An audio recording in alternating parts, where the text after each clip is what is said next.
जागो जागो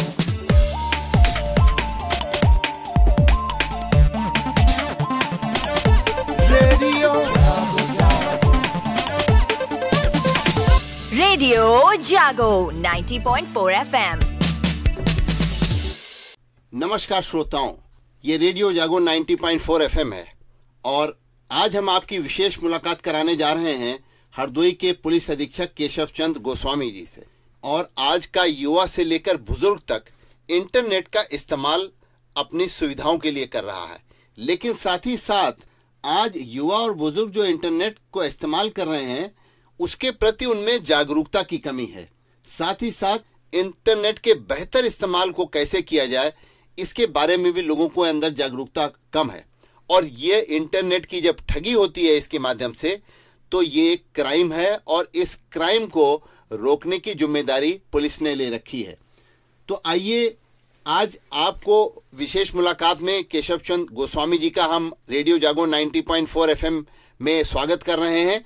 एक साथ हजारों लाखों लोगों को एक संदेश देने के लिए पुलिस अधीक्षक केशव चंद गोस्वामी जी हमारे स्टूडियो में पधारे हुए हैं। कप्तान साहब, ये इंटरनेट सुरक्षित करने के लिए, उसकी प्रयोग सुरक्षित हो, इसके लिए कैसे जागरूक कर रहे हैं आप, और ये सुरक्षित शब्द जो है लोगों को कैसे समझ में आएगा? इंटरनेट में जो अच्छाइयाँ हैं उसके साथ साथ कुछ बुराइयाँ भी आई हैं। तो इसके सुरक्षित उपयोग के लिए हमारे माननीय मुख्यमंत्री जी ने जनपद के 57 जिलों में साइबर थाने की स्थापना की है, जिसमें हमारा जनपद हरदोई भी है। यहाँ पर साइबर थाना हमारी पुलिस लाइन परिसर में खुला हुआ है। जो भी साइबर के अपराध हो रहे हैं उससे संबंधित कोई भी सूचना जो शहर क्षेत्र में है वो तो आसानी से आकर पुलिस लाइन में दे देते हैं, किंतु जो देहात क्षेत्रों में है उन्हें परेशानी होती है। इसके लिए सरकार ने 1930 साइबर हेल्पलाइन जारी किया है, जिसको आपके साथ यदि कोई साइबर फ्रॉड होता है, कोई धोखाधड़ी होती है, तो आप तत्काल 1930 पर कॉल करके अपनी इस कंप्लेंट दर्ज करा सकते हैं। इसका फ़ायदा ये होता है कि जो आपके साथ फ्रॉड हुआ है, अगर आपने तत्काल 24 घंटे के अंदर ये सूचना दर्ज करा दी 1930 पर, तो आपका जो पैसा गया है वो होल्ड करा दिया जाता है और साइबर सेल के माध्यम से इसकी वापसी भी होती है जी। विगत वर्ष में लगभग 1 करोड़ रुपए का साइबर फ्रॉड हमारे संज्ञान में आया है साइबर थाने के, जिसमें से हम लोगों ने लगभग 30 लाख रुपए होल्ड कराए हैं और करीब बहुत बढ़िया 28 लाख रुपए हमने वापस भी कराए हैं और जांचें हमारी पेंडिंग चल रही हैं जो समय के अंतर्गत हैं। ये आवश्यकता जानने की है कि कोई भी रकम, कोई भी इनाम हमें मुफ्त नहीं मिलता है। आप देखें कि जब हम कोई काम करते हैं तभी हमें उसकी मानदेय मिलता है। तो मुफ्तखोरी की आदत जो है इंटरनेट के माध्यम से ठगी बन सकती है। ऐसे लोगों की है जो लालच में फंस जाते हैं। बहुत सही कहा आप देखें एक कक्षा 1 का 2 का बालक भी जब 100 मीटर की रेस दौड़ता है तभी हम उसको कोई पुरस्कार देते हैं। सही बात है, बिल्कुल। फिर कोई ऐसा क्यों है जो आपको घर बैठे पुरस्कार देगा और लाभ देगा? बिल्कुल। तो एक तो इससे बचने की जरूरत है।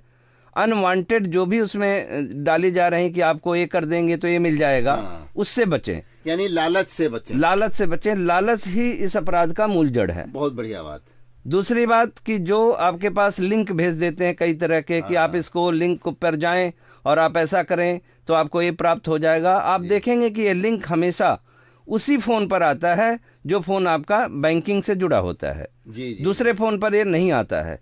तो उन्हें पता रहता है नेट फ्रॉडर्स को कि ये वही फोन है जिसका बैंक में लिंक है जी। तो आप बचें।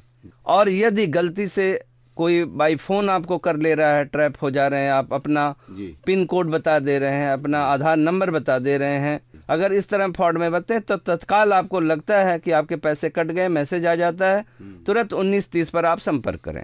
बहुत बढ़िया बात आपने कही कि बचने का एक ही तरीका है, लालच में ना आए। आपने बहुत अच्छी बात कही है, युवाओं के लिए एक बहुत बड़ा संदेश है, क्योंकि आज के युवा जो हैं, लेकिन कप्तान साहब आज जो है अगर किसी के साथ ठगी हो गई है तो आज ग्रामीण क्षेत्रों में लोग जो हैं अभी इसके प्रति जागरूक नहीं है। वो सोचते हैं कि हमारा पैसा अगर किसी ठग ने ले लिया है, अब हमको इसका कोई निदान नहीं है। तो ग्रामीण क्षेत्र में त्वरित निदान क्या आखिर आदमी को मिल सकता है? त्वरित निदान जो 1930 साइबर हेल्पलाइन है 1930 ये ऑल इंडिया लेवल पे है और इस पर आप तत्काल कॉल करें, आपको रिस्पांस मिलता है, वो पूरी बातें नोट करते हैं और तुरंत आपका पैसा होल्ड कराते हैं। और उसके बाद आपने इस पर साइबर पे कर दिया, फिर आप संबंधित थाने में जाएं, संबंधित सीओ साहब से मिलें, संबंधित आप एडिशनल एसपी साहब से मिलें या मुझसे मिलें, उसमें एफआईआर दर्ज कराकर फिर उस पैसे को वापसी की कार्रवाई कराई जाती है और साइबर ठगों को खोजने का प्रयास किया जाता है। क्योंकि इनका नेटवर्क बहुत बड़ा है, विश्व लेवल पर है, बहुत सारे फ्रॉड तो विदेशों से बैठकर किए जा रहे हैं, इसलिए इनको तत्काल पकड़ने में तो दिक्कत है। लेकिन इसकी जागरूकता के लिए भी हम लोगों ने कई कार्यक्रम चलाए हैं। अभी हमारे पुलिस लाइन से लेके पूरे जनपद में 1 सप्ताह का जागरूकता कार्यक्रम हुआ है। अनेक तरह से इसका प्रचार किया कि हम साइबर ठगी से किस प्रकार बचें। और NIIT फाउंडेशन ने भी LED वैन लगाकर इसको जगह जगह दिखाया है, जिसमें पुलिस से सहयोग करने की बात कही गई है और कैसे आपको बचना है ये भी बातें कही गई है।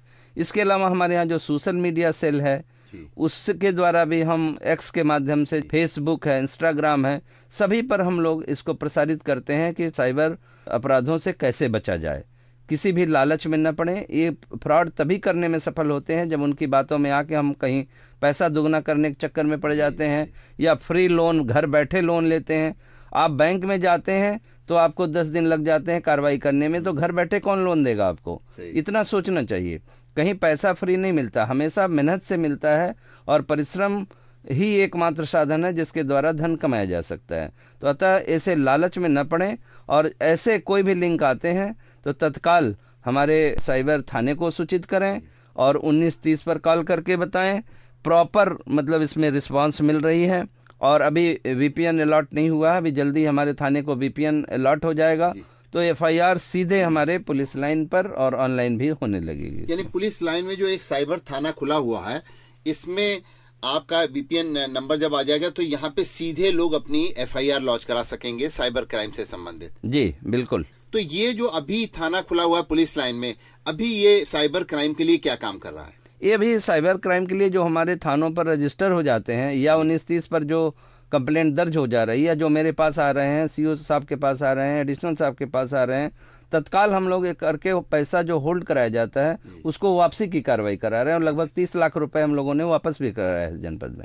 मैं रामजी अग्निहोत्री सुभाष नगर हरदोई से बात कर रहा हूँ। मेरे साथ जो है गूगल पे के द्वारा एक फ्रॉड हो गया था जिसमें मेरे 2 अमाउंट कटे हुए थे। एक अमाउंट मेरा 17,400 का था और एक अमाउंट 17,400 का था। ये दोनों अमाउंट मेरे गूगल पे के माध्यम से मेरा जो पेमेंट है वो डिडक्ट हुआ था और ये पेमेंट मोहम्मद हारून के अकाउंट में गया था। मैंने इसकी सूचना तुरंत ही साइबर सेल में दी हुई थी। सूचना देने के बाद ही जो साइबर टीम और स्थानीय पुलिस, साइबर पुलिस इस पे सक्रिय हो गई और उनकी इस सक्रियता से हमारा जो आधा पैसा है 17,400 रुपये वो हमारे खाते में रिफंड करा दिया गया है और 5,000 रुपये हमारा जो होल्ड बचा है वो भी अभी साइबर टीम की ओर से मुझे बताया जा रहा है कि वो भी जल्द से जल्द जो है मुझे रिफंड करा दिया जाएगा। हमारे कंसर्न में अच्छी सक्रियता दिखाने के लिए वह हमारी जो भी असुविधा हो रही थी मुझे उसका समाधान करने के लिए साइबर टीम का व स्थानीय पुलिस का व पुलिस में सभी कर्मियों का बहुत बहुत धन्यवाद देता हूँ मैं। जब आपके साथ कोई ऐसी घटना घटी तुरंत कितनी देर में आपने साइबर सेल को सूचित किया? जैसे ही मेरे साथ घटना घटी थी मैंने इसके पश्चात 5 मिनट के बाद में ही को सूचित कर दिया था इसके बारे में। और आपका जो पैसा वापस आया उसमें कितना समय लगा?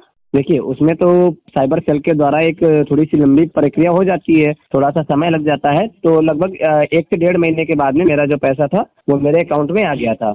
चलिए बहुत अच्छा लगा आपने रेडियो जागो 90.4 FM से बात की। मेरा नाम प्रीति वर्मा है और मैं प्रगति नगर में रहती हूँ। मेरा 1,06,000 का फ्रॉड हुआ और मैंने कंप्लेन दर्ज कराई जिसका तुरंत एक्शन लिया गया और मेरा 70,000 रुपये वापस आया।